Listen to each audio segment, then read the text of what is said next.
নমস্কার প্রিয় দর্শক, কেমন আছেন প্রত্যেকে?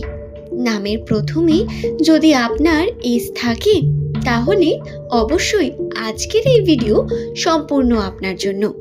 আপনার প্রিয়জনের নাম যদি এস দিয়ে হয় বা আপনি যদি এস নামের মানুষের সম্বন্ধে কিছু বিশেষ তথ্য জানতে চান, এই ভিডিওটি সম্পূর্ণ মনোযোগ সহকারে অবশ্যই শেষ পর্যন্ত দেখুন। একটু স্কিপ না করে দেখার মাধ্যমে আপনি এস নামের মানুষদের রাশিচক্র, বর্তমান পরিস্থিতি, উন্নতির দিক, প্রত্যেক লক্ষণ আপনারা বুঝতে পারবেন। রাশিতে কোন পজিটিভ বা নেগেটিভ দিক ক্রিয়েট হচ্ছে, যে কর্মের সঙ্গে আপনি যুক্ত আছেন তাতে কি উন্নতি হতে চলেছে? আসুন তো আজকে এই প্রত্যেক প্রশ্নের উত্তর আমরা খুঁজে বের করি। দর্শক বন্ধু, প্রত্যেককে স্বাগত জানিয়ে ভিডিওটি শুরু করছি। ভিডিওটি যদি আপনাদের ভালো লেগে থাকে অবশ্যই চ্যানেলটিকে সাবস্ক্রাইব করে নেবেন। এমনই ভিডিও পাওয়ার জন্য নিজের কমেন্ট সেকশনে আপনার শুভ নাম কমেন্ট করে জানাবেন। ইংরেজি বর্ণমালার ১৯তম লেটার এস, যার সংখ্যাতত্ত্বের মান ১। বন্ধু, ২০২৬ সাল কিন্তু এস নামের মানুষদের জন্য অনেক গুরুত্বপূর্ণ। কেন জানেন? কারণ এই যে বছরটি রয়েছে, এই বছরটি হলো সূর্যের বছর এবং এস নামের মানুষদেরও মূল গ্রহ সূর্য, যার কারণে এই বছরে আপনাদের উন্নতি অবধারিত।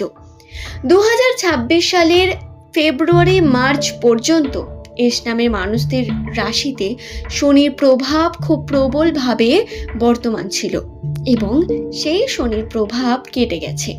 হ্যাঁ, কেটে গেছে শনির প্রভাব এবং উন্নতিও হবে ধীরে ধীরে। কিন্তু হুট করেই আপনারা এমন কোনো বড় খবরের বা এমন কোনো বড় ঘটনার সম্মুখীন হবেন না যা আপনাদের চমকে দেবে, বরং ধীরে ধীরে পরিবর্তন হবে রাশি এবং এই পরিবর্তন হবে সম্পূর্ণ পজিটিভ। তবে এর মধ্যে কিছু সাবধানতা অবলম্বন করা আপনার কর্মের দিক থেকে। কর্মের জন্য পজিটিভিটি রয়েছে, রাশিতে পরিবর্তন দেখতে পাবেন, ধীরে ধীরে উন্নতিও হবে এবং হয়তো কিছু পজিটিভ লক্ষণ আপনি অলরেডি পেয়েছেন। কিন্তু বন্ধু, বাধা কোনো অংশে কম হবে না। বাধা আসবে প্রচণ্ড। বারবার এই বাধা আপনাকে আপনার উন্নতির থেকে দূরে নিয়ে যাবে। আপনাকে লেগে পড়ে জেদ নিয়ে কার্য করতে হবে। সম্পূর্ণ বিশ্বাস রাখুন ঈশ্বরের উপর এবং নিজের কন্ট্রোলের মধ্যে রাখার চেষ্টা করুন নিজের কর্মটিকে।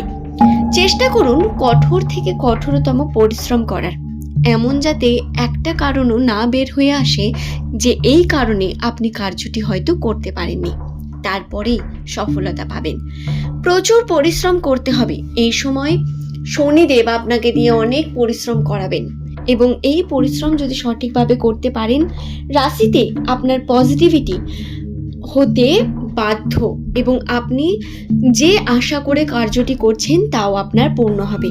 আপনি যদি চাকরির জন্য চেষ্টা করেন, আপনি যদি ব্যবসায় উন্নতির চেষ্টা করেন, দুটি ক্ষেত্রেই আপনার উন্নতি রয়েছে বন্ধু। শুধু তাই নয়, উন্নতি বৃদ্ধি পাবে প্রতিনিয়ত এবং এই প্রতিনিয়ত উন্নতি বৃদ্ধি পাওয়ার মাধ্যমে আপনারা আপনাদের কার্যের মধ্যে সফলতা পাবেন। খুব দ্রুত এই ঘটনা ঘটবে। ২০২৬-এর শেষ দিকে এই সম্ভাবনা বৃদ্ধি পাবে। তবে কার্য শুরু এখন থেকে করতে হবে। কর্মের জন্য তৈরি থাকা অত্যন্ত গুরুত্বপূর্ণ। ২০২৬ সালের শেষ দিকে গিয়ে আপনাদের জন্য পজিটিভিটি, সাকসেস এবং আপনাদের জীবনে বড় বড় পরিবর্তন খুব দ্রুত ঘটতে চলেছে। দর্শক বন্ধু, নামের প্রথম লেটার যদি আপনার এস লেটারটি দিয়ে হয় তাহলে এই সময় আপনাকে ঈশ্বরের প্রতি বিশ্বাস রেখে কার্য করতে হবে। ঈশ্বরের আরাধনা করা, আপনি যে ধর্মের মানুষ সেই ধর্মের আরাধনা করা, সেই ধর্মের কার্য করা।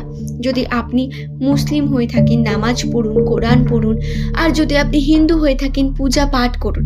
যে ইষ্ট দেবতাকে আপনি বিশ্বাস করেন সেই ইষ্ট দেবতাকে স্মরণ করুন এবং তার জন্য আপনি ব্রত পালন করুন। ছোটোখাটো আপনি নিয়ম পালন করুন, সর্বদা তাকে প্রসন্নের চেষ্টা করুন। এগুলো গুরুত্বপূর্ণ। বর্তমান ব্যস্ততার সময় আমরা অনেকেই ভাবি এই জিনিসগুলোর কোনো মান্যতা নেই, কিন্তু বন্ধু একেবারেই ভুল। আমরা যদি খুব ভালো করে দেখি তাহলে অনেক কিছুই আমাদের হাতের মধ্যে নেই, যেটা সম্পূর্ণ ঈশ্বরের ইচ্ছে মতোই হয়। এবং যদি কোনো কিছু খারাপ হয় তার জন্যেও ঈশ্বর সর্বদা আমাদের জন্য পথ খোলা রাখেন। সেই পথে এগিয়ে গিয়ে উন্নতির চেষ্টা করা আমাদের ধর্ম। এই ধর্ম পালন করতে অবশ্যই কর্মকে সঠিকভাবে নিজের সঙ্গে নিয়ে চলবেন। সম্পর্কের কথা যদি বলি, এই সময় সম্পর্ক থেকে দূরত্ব বৃদ্ধি পাবে। পারিবারিক কিছু সম্পর্ক, সেই সম্পর্কের মধ্যে দূরত্ব বৃদ্ধি পাবে। তবে কিছু গেস্ট বা হঠাৎ করে কোনো মানুষ আপনার বাড়িতে আসতে পারে, কিছু গেস্ট আসার সম্ভাবনা রয়েছে। 2026 সালের মে মাসের 29, 30, 31 এই 3টি দিন অথবা জুন মাসের প্রথম সপ্তাহ, এই কয়েকটি দিনের মধ্যে দেখবেন বাড়িতে গেস্ট আসতে পারে এবং আতিথেয়তার মধ্যে আপনাকে যেতে হবে। যেখানে আপনার কিছু পরিমাণ ব্যয় হতে চলেছে, যেখানে আপনাকে কিছু পরিমাণ টাকা কিন্তু ব্যয় করতে হবে। শুধু তাই নয়, এই সময় রিস্ক নিয়ে যে কোনো কার্য করা থেকে অত্যন্ত সাবধানতা অবলম্বন করে কার্য করতে হবে। প্রচণ্ড রাশিতে ফাঁড়া রয়েছে। এই ফাঁড়া আপনাকে বিভিন্ন রকম আইনের দিক থেকে আপনার ক্ষতি করতে পারে। আইনগত দিকে আপনাকে সাবধানে থাকতে হবে, অনেক বেশি সাবধানতা অবলম্বন করে রাখতে হবে। আইনত বিভিন্ন যে পদক্ষেপ, তাতে পজিটিভিটির সঙ্গে চলার চেষ্টা করবেন। আইন না মেনে আপনি যদি গায়ের জোর দেখান, এই সময় ভুল করবেন। রিস্ক নিয়ে কোনো কর্ম করতে যাবেন না একেবারেই, এবং কোনো রকম ভুল সিদ্ধান্ত নিয়ে বসবেন না। মাথা গরম করে কাউকে চোট দিয়ে বসলেন বা মারামারি, ঝগড়া, ঝামেলা, তর্কের মধ্যে জড়িয়ে পড়লেন, এগুলো থেকে যতটা পারবেন বিরত থাকবেন। এই সময়টা অত্যন্ত সংযত থাকার সময়, ধৈর্যের সময়। ধৈর্য রাখা গুরুত্বপূর্ণ। আশা করছি বিষয়টি বোঝাতে পারলাম বন্ধু। নামের প্রথম লেটার যদি আপনার এস দিয়ে শুরু হয়ে থাকে, তাহলে অবশ্যই অনুরোধ করব, ভিডিওটি যদি আপনার ভালো লেগে থাকে একটি লাইক করে চ্যানেলটিকে সাবস্ক্রাইব তো করবেন, ঠিক আছে, কিন্তু যদি এই ভিডিওটি দেখার পর কোনো প্রশ্ন আপনার মনের মধ্যে আসে, সেটি নিচের কমেন্টে অবশ্যই লিখুন। আপনার প্রশ্নের উত্তর আপনি অবশ্যই পাবেন। একটু দেরি হতে পারে, হয়তো সর্বদা আমি অ্যাক্টিভ থাকতে পারবো না, কিন্তু উত্তর আপনি পাবেন না এটা হবে না। উত্তর আপনি পেয়ে যাবেন আপনার কমেন্টের মাধ্যমে অথবা ভিডিওর মাধ্যমে। তাই অবশ্যই সঙ্গে থাকুন।